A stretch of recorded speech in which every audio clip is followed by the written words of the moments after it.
നമ്മളിവിടെ മുമ്പ് തീർത്ഥസങ്കല്പത്തെക്കുറിച്ച് സൂചിപ്പിച്ചിരുന്നു. അതൊന്ന് സൂചിപ്പിക്കണമെന്ന് പലരും ആവശ്യപ്പെട്ടതിൻ്റെ അടിസ്ഥാനത്തിൽ അതൊന്ന് ഈ സമയത്തൊന്ന് സൂചിപ്പിക്കാം. കാരണം നമ്മുടെ ജീവിതത്തിൽ ക്ഷേത്രദർശനം എന്നത് നമ്മുടെ ആരാധനയുടെ ഒരു പ്രധാന ഭാഗം ആണ്. ആ ക്ഷേത്രദർശനത്തിൻ്റെ ഭാഗമായി നമുക്ക് ലഭിക്കുന്ന ഒന്നാണ് തീർത്ഥം എന്നുള്ളത്. കാര്യം ക്ഷേത്രത്തിൽ പോയാൽ തീർത്ഥം ചോദിച്ച് വാങ്ങാതെ തീർത്ഥം വാങ്ങാതെ പോകുന്നത് വളരെ കുറവാണ്. അപ്പോൾ നമ്മളെല്ലാവരും തീർത്ഥം വാങ്ങാറുണ്ട്. ഈ തീർത്ഥങ്ങൾ 4 തരം തീർത്ഥങ്ങൾ അടിസ്ഥാനപരമായിട്ടുണ്ട്. അനേക തീർത്ഥങ്ങളുണ്ട്. ആ തീർത്ഥങ്ങൾ ബ്രഹ്മതീർത്ഥം എന്നൊക്കെ പറയും. അതൊന്നും നമ്മളിവിടെ ചർച്ച ചെയ്യുന്നില്ല. അടിസ്ഥാനപരമായി തീർത്ഥങ്ങളെ നമുക്ക് 4ആയി തരംതിരിക്കാം. അപ്പോൾ അടിസ്ഥാനപരമായി തീർത്ഥങ്ങളെ 4ആയി തരംതിരിക്കുമ്പോൾ അതിൽ തീർത്ഥം എന്ന വാക്കിൻ്റെ അർത്ഥം ആദ്യം മനസ്സിലാക്കി മുന്നോട്ട് പ്രവേശിക്കണം. തീർത്ഥം എന്ന വാക്കിൻ്റെ അർത്ഥം നമ്മൾ സാധാരണഗതിയിൽ ധരിച്ചു വെക്കുന്ന ജലമാണ് തീർത്ഥം, അല്ലേ? ക്ഷേത്രത്തിലെത്തിയ തീർത്ഥമായി തീർന്നത് എന്താ? ജലമാണ്. അപ്പോൾ ജലം എന്നതല്ല തീർത്ഥം. തീർത്ഥം എന്നതിനെ ഉദ്ദേശിക്കുന്നത് ശുദ്ധീകരിക്കുന്നതെന്തോ അതെല്ലാം തീർത്ഥമാണ്. ശുദ്ധീകരിക്കാൻ സഹായകരമായി ലഭ്യമാകുന്നതെല്ലാം തീർത്ഥമാണ്.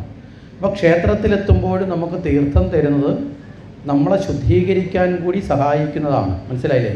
അപ്പോൾ അതുകൊണ്ടാണ് ക്ഷേത്രത്തിൽ തീർത്ഥം നമുക്ക് തരുന്നത്. തീർത്ഥ നിർമ്മാണം എന്നൊക്കെ പറയുന്നത് വിവിധ തരത്തിലുള്ള ഔഷധങ്ങളും മന്ത്രങ്ങളും ഒക്കെ ജപിച്ച് ആ മന്ത്രത്തിൻ്റെ ചൈതന്യം കൂടി ചേർത്തുകൊണ്ടാണ്. ക്ഷേത്രത്തിലെ ജലതീർത്ഥത്തിനൊരു വലിയ പ്രാധാന്യമുണ്ട്. എന്താ കാര്യം എന്ന് വെച്ചാൽ ഈ ഈശ്വര ചൈതന്യത്തെ പ്രവഹിപ്പിക്കാൻ സാധിക്കുന്നതിൽ ജലത്തിനൊരു വലിയ പങ്കുണ്ട്.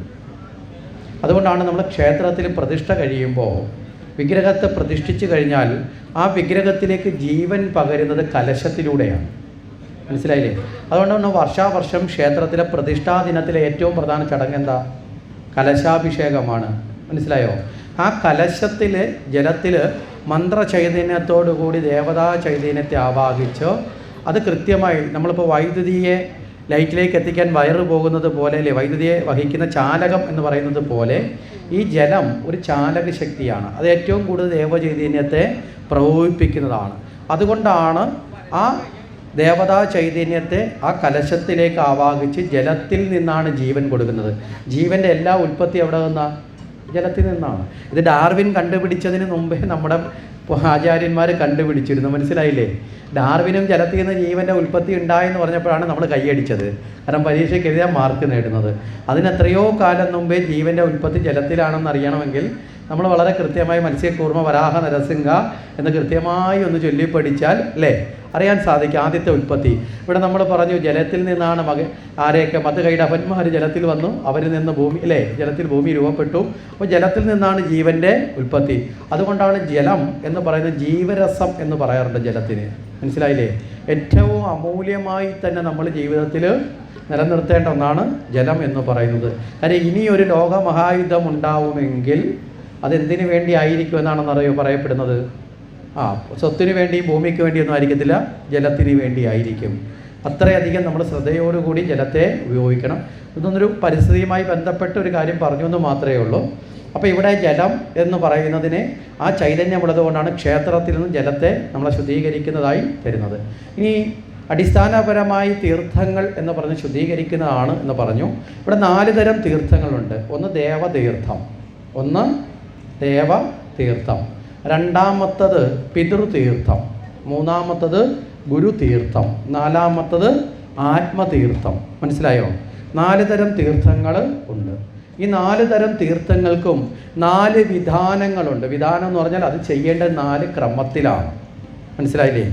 4 തീർത്ഥങ്ങൾക്ക് 4 തരത്തിൽ ചെയ്യുമ്പോഴാണ് 4 തീർത്ഥങ്ങളായി മാറുന്നത്. അതിൽ ദേവതീർത്ഥം എന്ന് പറഞ്ഞാൽ ദേവപൂജയ്ക്ക് ചെയ്യുന്ന ഭാവമാണ് ദേവതീർത്ഥം. എപ്പോഴും നമ്മുടെ വിരൽ തുമ്പുകളിലൂടെ മുന്നിലേക്ക് ചെയ്യണം. ഇപ്പം നമ്മൾ ഭഗവാനെ അർച്ചിക്കുന്നത് എങ്ങനെയാണ്? പുഷ്പം അർപ്പിക്കുന്നത് എടുത്തിട്ട് ഇങ്ങനെയാണോ ഇടുന്നത്? അല്ല, അങ്ങനെ ഇടാൻ പാടില്ല. ഭഗവാനെ അർപ്പിക്കുമ്പോൾ എപ്പോഴും ഇങ്ങനെയാണ്. പഞ്ച ഇന്ദ്രിയങ്ങളെയും ചേരുന്നു. അതാണ് ഈ 5 വിരലുകളെ ഒരേ ദിശയിലേക്ക്. എൻ്റെ ഇന്ദ്രിയങ്ങളെല്ലാം ഭഗവാന് നിന്നിലാണ്, എൻ്റെ ശ്രദ്ധ നിന്നിലാണ്, മനസ്സിലായില്ലേ? എൻ്റെ പൂർണ്ണമായ ഇന്ദ്രിയങ്ങൾ, എൻ്റെ കണ്ണ് നിന്നിലാണ്, എൻ്റെ കാത് നിന്നിലാണ്, എൻ്റെ നാസിക നിന്നിലേക്കാണ്, മനസ്സിലായില്ലേ? ഭഗവാന്റെ ആ ഗന്ധം, അതാണ് ഞാൻ ഇഷ്ടപ്പെടുന്നത്. എന്നേക്ക് ശരീരത്തിൽ സ്പർശിക്കുന്നത് പോലെ നിൻ്റെ ചൈതന്യമാണ്. എൻ്റെ നാവിത നിന്നിലാണ്, എല്ലാം നിന്നിലാണ്. ഈ പഞ്ച ഇന്ദ്രിയങ്ങളെയും ഏകീകരിക്കുമ്പോഴാണ് ദേവനെ നമുക്ക് നമ്മുടെ മനസ്സിലേക്ക് ആവേശിപ്പിക്കാൻ സാധിക്കുന്നത്. ഇല്ലെങ്കിലോ നമ്മൾ ഇടയ്ക്കൊക്കെ ഒരുപാട് തവണ തമാശ രൂപയാണ് പറഞ്ഞില്ലേ, കണ്ണിൻ്റെ വഴിക്കും മൂക്കിൻ്റെ വഴിക്കും പോയാൽ ഒരിക്കലും നമുക്ക് കോൺസെൻട്രേഷൻ ഉണ്ടാവില്ല, ശ്രദ്ധയുണ്ടാവില്ല. ശ്രദ്ധയില്ലാതെ ഈശ്വരനെ ലഭിക്കാൻ വളരെ പ്രയാസമാണ്. മനസ്സിലാവുന്നുണ്ടോ? ഈശ്വരനെ ലഭിക്കണമെങ്കിൽ ആദ്യം ശ്രദ്ധയുണ്ടാവണം. ശ്രദ്ധയെന്ന് പറഞ്ഞാൽ എന്താ? എല്ലാ ഇന്ദ്രിയങ്ങളും മറ്റൊരു വിഷയത്തിലേക്കും പോകാതെ ഒന്നിലേക്ക് മാത്രം വരണം. ഭഗവാൻ ഇതിൻ്റെ ഒരു നിരന്തരമായ പ്രക്രിയയാണ് ക്ഷേത്രത്തിലെ ദീപാരാധന എന്ന് പറയുന്നത്. എല്ലാ ദിവസവും നമുക്കിത് പരിശീലിക്കാൻ ഒരു അഭ്യാസക്രമം നമ്മളറിയാതെ നമ്മളിലേക്ക് നമ്മുടെ പൂർവികർ വെച്ചിട്ടുണ്ട്. പക്ഷെ അറിയാത്തത് കൊണ്ട് നമ്മൾ ചിന്തിക്കുന്നില്ല. എല്ലാ ദിവസവും നമുക്ക് ഈ ക്രമം നമ്മുടെ ജീവിതത്തിൻ്റെ ഭാഗമായി മാറണം. എന്താ ദീപാരാധനയിൽ നടക്കുന്നത്? പഞ്ചതത്വത്തിൻ്റെ സമീകരണമാണ് ദീപാരാധനയിൽ നടക്കുന്നത്. പഞ്ചതത്വങ്ങളുടെ സമീകരണത്തിൽ ഒന്നിച്ച് ചേർക്കലാണ്. എന്താ കാരണം? അവിടെ ഒരു വിഗ്രഹമില്ലേ, അല്ലേ? ഇനി വിഗ്രഹം ഇല്ലാത്തടത്ത് ചിലപ്പോൾ വിളക്കുണ്ടാവാം, എന്തെങ്കിലും ഒരു വസ്തു ഉണ്ടാവാം. അപ്പം നമ്മുടെ കണ്ണ് രൂപത്തിൽ നിന്നു, അല്ലേ? കണ്ണിൻ്റെ വിഷയം എന്താ? കണ്ണിൻ്റെ വിഷയം രൂപമാണ്. അപ്പോൾ രൂപത്തിൽ എത്തി. അവിടെ അതിന് അലങ്കാരമൊക്കെ ചെയ്ത് വിളക്കുകൾ അനവധി വെക്കുമ്പോൾ ആ കണ്ണിനെ പിന്നെ എങ്ങോട്ടും പോകാൻ തോന്നാതെ ആകർഷിക്കപ്പെട്ടു. ഇത് കഴിഞ്ഞാൽ കാതിൻ്റെ വിഷയം എന്താ? ശബ്ദമാണ്. അതിനാണ് നാദസ്വരവും മണിനാദവും ശംഖുനാദവും ഒക്കെ ആയിട്ട് നമ്മുടെ കാതിനെ എന്ത് ചെയ്തു? ആകർഷിക്കപ്പെട്ടു. മനസ്സിലായില്ലേ? ഇനി ഇത് കഴിഞ്ഞ് കഴിഞ്ഞാലോ മൂക്കിൻ്റെ വിഷയം എന്താ? ഗന്ധമാണ്. അതിനാണ് അവിടെ കർപ്പൂരത്തിൻ്റെയും സുഗന്ധം, ചന്ദനത്തിരിയുടെയും പുഷ്പത്തിൻ്റെയൊക്കെ സുഗന്ധ വസ്തുക്കളൊക്കെ ഉപയോഗിക്കത്തില്ലേ? ആ സുഗന്ധം അവിടെ നിന്ന് നമുക്ക് നമ്മുടെ നാസികയുടെ വിഷയമായി മാറും. അത് കഴിഞ്ഞാൽ പിന്നെ അടുത്ത വിഷയം എന്താ? ത്വക്കാണ്. ത്വക്കിൻ്റെ വിഷയം സ്പർശമല്ലേ? ഈ സ്പർശം നമ്മളിലേക്ക് വരുന്നത് ഈ വായുവിലൂടെ കലർന്നിട്ടാണ് വരുന്നത്. ദേവൻ നേരിട്ട് വന്ന് തൊടുവല്ലോ. അപ്പോൾ അതിന് വേണ്ടിയിട്ടാണ് ക്ഷേത്രം അടയ്ക്കുന്നത് ദീപാരാധന സമയത്ത്. മനസ്സിലായില്ലേ? ക്ഷേത്രം അടയ്ക്കുമ്പോൾ സംഭവിക്കുന്നത് എന്താ?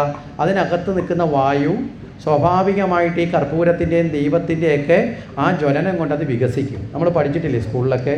വായു ചൂടാവുമ്പോൾ എന്ത് ചെയ്യും? ചുരുങ്ങോ വികസിക്കുമോ? വികസിക്കും. അപ്പോൾ ഇതിന് പുറത്തേക്ക് പോകാൻ സാധിക്കാത്ത രീതിയിൽ വാതിലൊക്കെ അടച്ചിരിക്കുകയല്ലേ? ക്ഷേത്രത്തിന് ജനൽ വല്ലതും ഉണ്ടോ? ഇല്ല. ആകെ വാതിലേ ഉള്ളത്, അത് അടച്ചിരിക്കുകയാണ്. അപ്പോൾ അതിനുള്ളിൽ വികസിക്കുന്ന വായു ആ കുറേ സമയം മന്ത്രോച്ചാരണത്തോടെ മന്ത്രത്തിൻ്റെ സ്പന്ദനവും ആയി ആ പുഷ്പത്തിൻ്റെ സുഗന്ധവും എല്ലാമായിട്ട് ആ വായു ഇങ്ങനെ നിന്ന് ആ വായു അതിനോടൊപ്പം തന്നെ ആ പുക, അത് നമ്മുടെ കുമിഞ്ചാൻ്റെയും അതുപോലെ ചന്ദനത്തിരുടെയൊക്കെ ആ പുകയും കൂടെ ഒക്കെ ഇങ്ങനെ ചേർന്ന് എല്ലാം കൂടായിട്ട് ഇങ്ങനെ നിൽക്കുന്ന വായു ഈ ക്ഷേത്രത്തിൻ്റെ വാതിൽ ദീപാരാധനയ്ക്ക് തുറക്കുമ്പോൾ ഈ വായു തെള്ളി പുറത്തേക്ക് വരും. അതാണ് ക്ഷേത്രത്തിൻ്റെ വാതിൽ എപ്പോഴും ചെറുതായി പണിഞ്ഞു വെക്കുന്നത്. മനസ്സിലായില്ലേ? എത്ര കണ്ട് ചെറുതാവുന്നോ അത്ര കണ്ട് ദൂരത്തിലേക്ക് ഈ വായു പ്രവഹിക്കും. നമ്മൾ നോക്കുമ്പോൾ ഇത്രയും വലിയ അമ്പലം പണിഞ്ഞിട്ട് എന്തിനാടാ ഈ കുനിഞ്ഞു കയറുന്ന ചെറിയ വാതിലെന്ന് ചോദിച്ചാൽ, ചെറിയ വാതിലൂടെ വായു വരുമ്പോൾ അതിന് മർദ്ദമുണ്ടാവും. നമ്മൾ തോക്ക് കണ്ടിട്ടില്ലേ? തോക്കിനകത്തൂടെ വെടിയുണ്ട ദൂരേക്ക് പായിക്കുന്നത് എന്താ? വായുവാണ്. മനസ്സിലായില്ലേ? ആ വായുവിൻ്റെ ഇതാണ്. അപ്പോൾ നമ്മൾ വെടിക്കെട്ട് കടത്തുമ്പോഴും മുകളിലേക്ക് അവിട്ട് പൊട്ടിക്കുന്നത് ആ വായുവാണ് വികസിച്ചത് ഉയരത്തിലേക്ക് തെള്ളുന്നത്. അപ്പം വായു വളരെ മർദ്ദത്തിലേക്ക് മുന്നേറ്റ് വരാൻ ഈ ചെറിയ വാതിലാണെങ്കിൽ ചെറിയ ദാരത്തിലൂടെയാണ് ഇത് പുറത്തേക്ക് വരുന്നത്. വലിയ ശക്തിയിൽ മുന്നോട്ട് വരും. ഇത് വലിയ ശക്തിയിൽ മുന്നോട്ട് വരുന്നത് കൊണ്ട് ഇതെല്ലാവർക്കും ലഭിക്കേണ്ടത് കൊണ്ടാണ് ക്ഷേത്രം അടഞ്ഞു നിന്ന് തൊഴുതരുതെന്ന് പറയുന്നത്. മനസ്സിലായില്ലേ? നമ്മളിതൊന്നും ഇല്ലാതെ പോയി നൊമ്പിക്കും. രണ്ടാമതൊന്നുണ്ട്, ക്ഷേത്ര ചൈതന്യത്തെ അത്ര കണ്ട് വഹിക്കാൻ നമുക്ക് സാധിച്ചില്ലെങ്കിൽ അത് ഗുണവും ദോഷവും ഒക്കെ ഉണ്ടാക്കും. അപ്പോൾ ക്ഷേത്രത്തെ അടഞ്ഞു നിൽക്കരുതെന്ന് പണ്ടേ പറയാറില്ലേ? ഇടതോ വലതോ ഒഴിഞ്ഞു നിന്ന് തൊഴുതണം എന്ന് പറയും. ഇത് നേരെ പ്രവഹിക്കും. മഹാക്ഷേത്രങ്ങളിലാണെങ്കിൽ ഇതിൻ്റെ അളവ് വളരെ കൂടുതൽ. കാരണം ആ വിഗ്രഹത്തിൻ്റെ പ്രതിഷ്ഠാരീതികളുടെ ശക്തിയുടെ പ്രത്യേകത കൊണ്ട്. അതുകൊണ്ടാണ് ഈ ചൈതന്യത്തെ മുന്നോട്ട് വരുന്നതിനെ ആഗിരണം ചെയ്യാൻ കൊടിമരം സ്ഥാപിക്കുന്നത്. അതിനാണ് കൊടിമരം. കൊടിമരത്തിലേക്ക് വന്നാൽ ചെയ്യും, കൊടിമരം ഈ ചൈതന്യത്തെ ആവാഹനം ചെയ്ത് ഇത് ആ കൊടിമരത്തിലൂടെ ഉയർത്തി മുകളിലേക്ക് എത്തി അതിനെ പ്രസരിപ്പിക്കും. അതുകൊണ്ടാണ് കൊടിമരത്തിൻ്റെ മുകളിൽ ആരെ ഇരുത്തിയിട്ടുണ്ട്? ആരാ കൊടിമരത്തിൻ്റെ മുകളിൽ ഇരിക്കുന്നത്? ആരാ? അതാത് ക്ഷേത്രത്തിലെ ദേവവാഹകൻ. മനസ്സിലായില്ലേ? ഏത് ഭഗവാനാണോ എന്ന് അറിയണമെങ്കിൽ നമ്മൾ കൊടിമരം നോക്കിയാൽ മതി. കൊടിമരത്തിലിരിക്കുന്ന ആളിനെ കണ്ടാൽ അറിയാം അകത്തിരിക്കുന്ന ആളാരാണെന്ന്. ഇവിടെ വാഹകൻ എന്ന് പറഞ്ഞാൽ എന്താ? വഹിപ്പിക്കുന്നവൻ. ഇപ്പം ദേവനെ വഹിപ്പിക്കുന്നവൻ. ഇപ്പം ഗുരുവായൂർ ചെന്നാൽ ഗരുഡനാണ് മുകളിൽ ഇരിക്കുന്നത്, അല്ലേ? നമ്മൾ ശബരിമലയിൽ പോയാലോ? പുലി അല്ല. നമ്മൾ പുലിവാഹകൻ എന്ന് പറയുന്നത് ശബരിമലയിൽ പുലിവാഹകനല്ല അയ്യപ്പൻ. അയ്യപ്പൻ അശ്വവാഹകനാണ്, കുതിരയുടെ പുറത്താണ് പോകുന്നത്. മനസ്സിലായില്ലേ? പുലിവാഹകൻ എന്ന് നമ്മളിങ്ങനെ ഒരു പ്രാവശ്യം പുലിപ്പുറത്ത് പോയെന്നൊക്കെ കേട്ടുകൊണ്ട് നമ്മൾ പുലിവാഹക ശരണം പൊന്നയ്യപ്പ എന്ന് വിളിക്കുന്നുണ്ടെങ്കിലും അടിസ്ഥാനപരമായിട്ട് കുതിരയാണ്. വ്യത്യാസമുള്ളത് ഇങ്ങനെ ചിലതുണ്ട്. സുബ്രഹ്മണ്യൻ്റെ വാഹനം ഏതാ? മയിലാണ്. പക്ഷേ കൊടിമരത്തിൻ്റെ മുകളിൽ മയിലല്ല, പകരം കോഴിയാണ്, കുക്കുടമാണ്. ഇങ്ങനെ ചെറിയ ചിലത്തിൽ വ്യത്യാസമുണ്ട്. പക്ഷെ അത് നമ്മൾ കൃത്യമായി മനസ്സിലാക്കി നമുക്ക് അറിയാൻ പറ്റുന്നതേ ഉള്ളൂ. അപ്പോൾ ഈ വാഹകൻ എന്ന് പറഞ്ഞാൽ വാഹനം സഞ്ചരിക്കുന്നതാണല്ലോ. അപ്പോൾ ഭഗവാന്റെ ചൈതന്യത്തെ സഞ്ചരിപ്പിക്കാനാണ്. അതുകൊണ്ടാണ് കൊടിമരത്തിൻ്റെ മുകളിൽ ആരെ ഇരുത്തിയിരിക്കുന്നത്? ദേവനെ ഇരുത്താതെ. മനസ്സിലായില്ലേ? ദേവനേക്കാൾ മുകളിലല്ലല്ലോ ദേവവാഹകൻ, പക്ഷേ ദേവവാഹനെ മുകളിൽ ഇരുത്തിയെന്നൂടെ വഹിപ്പിക്കാനാണ്. അപ്പോൾ ദേവചൈതന്യത്തെ പ്രഭവിപ്പിക്കാനാണ് കൊടിമരത്തിൻ്റെ മുകളിൽ. അപ്പോൾ ഈ ചൈതന്യം ഇത്രയും ശക്തിയോടുകൂടി മുന്നോട്ട് വരാനാണ് വാതിൽ. അപ്പോൾ ഈ വാതിൽ തുറക്കുമ്പോൾ ഈ ചൈതന്യം മുന്നിലേക്ക് വരുമ്പോൾ എന്ത് ചെയ്യും? നമ്മുടെ ത്വക്കിലേക്ക് ആ ചൈതന്യം വന്ന് ചേരും. അപ്പോൾ ആ നമ്മുടെ ത്വക്കിൽ വന്ന് സൂക്ഷ്മാംശമായി വന്ന് ആ വായു സ്പർശിക്കും. അപ്പോൾ നമ്മൾ പറഞ്ഞു, കണ്ണിൻ്റെ കാര്യം പറഞ്ഞു അല്ലേ, കാതിൻ്റെ കാര്യം പറഞ്ഞു, മൂക്കിൻ്റെ കാര്യം പറഞ്ഞു, പിന്നെ ഏത് പറഞ്ഞു? ത്വക്കിൻ്റെ കാര്യം. ഇനി അഞ്ചാമത്തൊരു സാധനമുണ്ട്, കുറച്ച് അപകടകാരിയായ സാധനമാണ്. ദൈവം അങ്ങോട്ട് വിചാരിച്ചാൽ പോലും നേരെയാക്കാൻ പറ്റില്ല. നമ്മൾ സ്വയം വിചാരിക്കണം. നാവ്. മനസ്സിലായില്ലേ? അതിന് ഏറ്റവും ചെയ്യേണ്ടത് നാമം ജപിക്കുക. അതിനാണ് നമ്മൾ ദൈവാരാധനയ്ക്ക് ക്ഷേത്രത്തിലൊക്കെ പോകുമ്പം നാമം ജപിക്കുക. ഏറ്റവും അപകടകാരിയായ ഇന്ദ്രിയമാണ് നാവ്. അതുകൊണ്ടാണ് ദൈവം ബാക്കി എല്ലാത്തിനെയും സ്വാതന്ത്ര്യത്തോടെ വിട്ട് നാക്കിനെ മാത്രം 2 പൂട്ടിട്ട് പൂട്ടി. എന്നാലും ചിലർ, മനസ്സിലായില്ലേ, പൂട്ടൊക്കെ പൊളിച്ച് പുറത്തിടും. നമ്മൾ പണ്ടേ പറഞ്ഞു കേൾക്കത്തില്ലേ, നാവ് അകത്തിടുക. മനസ്സിലായില്ലേ? അകത്തിടാനാണ് ദൈവം തന്നത്. ആവശ്യത്തിന് മാത്രമേ എടുക്കാവൂ പുറത്തോട്ട്. ആവശ്യത്തിന് കൂടുതൽ എടുത്താൽ എന്ത് സംഭവിക്കും? ഞാൻ പറയേണ്ടതില്ലല്ലോ. അപ്പോൾ അതുകൊണ്ട് അതിലേക്ക് കൂടുതൽ പറയുന്നില്ല. അപ്പോൾ ഈ പറഞ്ഞ പഞ്ചതീർത്ഥങ്ങളിൽ ഒന്നാണ് ദേവതീർത്ഥം. അപ്പോൾ അത് പഞ്ച ഇന്ദ്രിയങ്ങളെ ചേർത്താണ്. അതുകൊണ്ടാണ് കൈയുടെ വിരൽത്തുമ്പിലൂടെ നമ്മൾ ചെയ്യുക എന്ന് പറഞ്ഞാൽ ഈ 4 തീർത്ഥങ്ങളിലൊന്ന് അങ്ങനെ ചെയ്യണം. ഇനി രണ്ടാമത്തത് ഗുരുതീർത്ഥമാണ്. എന്താ ഗുരുതീർത്ഥം എന്ന് പറഞ്ഞാൽ? ഗുരുവിന് തീർത്ഥം എന്ന് പറയുന്നത് ഇങ്ങോട്ട് വാങ്ങലല്ല. ഗുരുവിന് തീർത്ഥം എന്ന് പറഞ്ഞാൽ ദേവന് തീർത്ഥം ഇങ്ങോട്ട് വാങ്ങലാണോ? അല്ല, അങ്ങോട്ട് പുഷ്പം സമർപ്പിച്ചു ഇല്ലേ, അങ്ങോട്ട് സമർപ്പിക്കുന്നതാണ്. ഇവിടെ ഗുരുവിനും അതുപോലെ തന്നെയാണ്. ദേവനും ഗുരുവും തുല്യമാണ്. അവിടെ എന്താ ചെയ്യുന്നത്? അങ്ങോട്ട് സമർപ്പിക്കലാണ്. എല്ലാം അങ്ങോട്ട് തന്നെയാണ്. അപ്പോൾ അതിൽ അങ്ങോട്ട് സമർപ്പിക്കലാണ്. എന്താണ് അങ്ങോട്ട് സമർപ്പിക്കുന്നത്? ദേവന് തീർത്ഥമായി സമർപ്പിക്കുന്നത് എന്താ? പൂക്കളാണോ? അല്ല, ദക്ഷിണയാണ്. മനസ്സിലാവുന്നുണ്ടോ? ഗുരുവിന് നമ്മൾ ദക്ഷിണ സമർപ്പിക്കുമ്പോഴാണ് ഗുരുവിൻ്റെ ചൈതന്യം നമ്മളെ ശുദ്ധീകരിക്കുന്നത്. മനസ്സിലാവും? കാരണം എന്താ? നമ്മൾ സാർത്ഥതയില്ലാതെ നിസ്സാർത്ഥ ഭാവത്തിൽ ഗുരുവിന് ദക്ഷിണ സമർപ്പണം. അതാണ് ഗുരുവിൻ്റെ ദക്ഷിണ എന്ന് പറഞ്ഞാൽ വളരെ ശ്രേഷ്ഠം എന്ന സങ്കല്പത്തിൽ പറയുന്നത്. അപ്പോൾ ഇവിടെ എങ്ങനെയാണ് ഗുരുദക്ഷിണ സമർപ്പിക്കുന്നത്? നമ്മുടെ ഉള്ളം കൈയിലൂടെ വേണം. നമ്മൾ കയ്യിൽ ദക്ഷിണ എടുത്തു കഴിഞ്ഞാൽ ഇങ്ങനെ ഇട്ടുകൊടുക്കലാണോ? അതോ ഇങ്ങനെ ഇപ്പോൾ സ്കൂളിലൊക്കെ പോകുമ്പോൾ ഫീസ് കൊടുക്കുന്നതിനൊക്കെ വെച്ച് നീട്ടൊക്കെ ആണോ? അല്ല. ദക്ഷിണ ഒരിക്കലും വെച്ച് നീട്ടാൻ പാടില്ല. ദക്ഷിണ എന്ന് പറഞ്ഞാൽ നമ്മുടെ കൈകളിൽ വെച്ചിട്ട് കൈയുടെ അടിഭാഗം തുറന്ന്, മനസ്സിലായില്ലേ, ഗുരുവിൻ്റെ കൈകളിലേക്കോ പാദങ്ങളിലേക്കോ കൊടുത്ത് മുകൾ ഭാഗം അടച്ച് തിരിച്ചെടുക്കണം. എന്തിനാ ഈ അടച്ച് തിരിച്ചെടുക്കുന്നത്? ആരെയും ലോകത്തെ ബോധിപ്പിക്കാൻ ഞാൻ ഇത്ര കൊടുത്തു എന്ന് ബോധിപ്പിച്ചാൽ ഞാൻ കൊടുത്തു എന്ന ബോധം അഹങ്കാരത്തിന് കാരണമാവും. ആരെയും ബോധിപ്പിക്കാനല്ല. അവിടെ ഗുരുവിന് ദക്ഷിണ യഥാശക്തി കൊടുത്തു, അത് മുകളിൽ അടച്ച് തിരിച്ചെടുക്കും. മനസ്സിലാകുന്നുണ്ടോ? അപ്പോൾ കൈയുടെ ഈ ഭാഗത്തു കൂടിയാണ് ഇത് പോകേണ്ടത്. ഗുരുതീർത്ഥം കടന്നുകൊണ്ട്, മറ്റേത് വിരൽത്തുമ്പിലൂടെ ആണെങ്കിൽ ഇതിലൂടെയാണ്. ഇനി അത് കഴിഞ്ഞാൽ അടുത്ത തീർത്ഥം എന്ന് പറഞ്ഞത് എന്താണ്? പിതൃതീർത്ഥമാണ്. പിതൃതീർത്ഥം നമ്മളെന്താ ചെയ്യുക? എപ്പോഴാണ്? ശ്രാദ്ധകർമ്മങ്ങൾക്കും അതുപോലെ തന്നെ നമ്മൾ മരണാനന്തര കർമ്മം ചെയ്യില്ലേ, ആ സമയത്താണ് പിതൃതീർത്ഥം നമ്മൾ കൊടുക്കുന്നത്. അപ്പോൾ പിതൃതീർത്ഥം പൂർവികന്മാർക്ക് വേണ്ടി ചെയ്യുന്നതാണ്. അത് എന്തുവഴി കൊടുക്കണം? നമ്മുടെ ഈ ചൂണ്ടുവിരലിനും ഈ തള്ളവിരലിനും ഇടയിലൂടെ കൊടുക്കണം. മനസ്സിലാവുന്നുണ്ടോ? അതുകൊണ്ടാണ് നമ്മൾ മരണാനന്തര കർമ്മം ചെയ്യുമ്പോൾ ഇപ്രകാരം ചെയ്യണം. ഇപ്പോൾ അങ്ങനെയൊന്നും ഇതൊക്കെ ഇപ്പോൾ ലോപിച്ച് പലതരത്തിലായി. ഇങ്ങനെയാണ് ചെയ്യേണ്ടത്. കാരണം ചൂണ്ടുവിരലെന്ന് പറയുന്നത് ജീവാത്മാവ് എന്ന തത്വമുണ്ട്. ജീവാത്മാവ് എന്ന തത്വം. ഈ തള്ളവിരലിന് എന്താ തത്വം? പരമാത്മാവ്. പരമാത്മ ഐക്യം എന്നതാണ് നമ്മൾ പിതൃക്കളെ സങ്കല്പിക്കുന്നത് അല്ലേ. നമ്മളൊരാത്മാവ് ഇവിടുന്ന് വേറിട്ട് പോയാൽ നമ്മുടെ മനസ്സിലെ സങ്കല്പം എന്താ? ജീവിച്ചിരിക്കുന്ന നമ്മുടെ സങ്കല്പം എന്താ?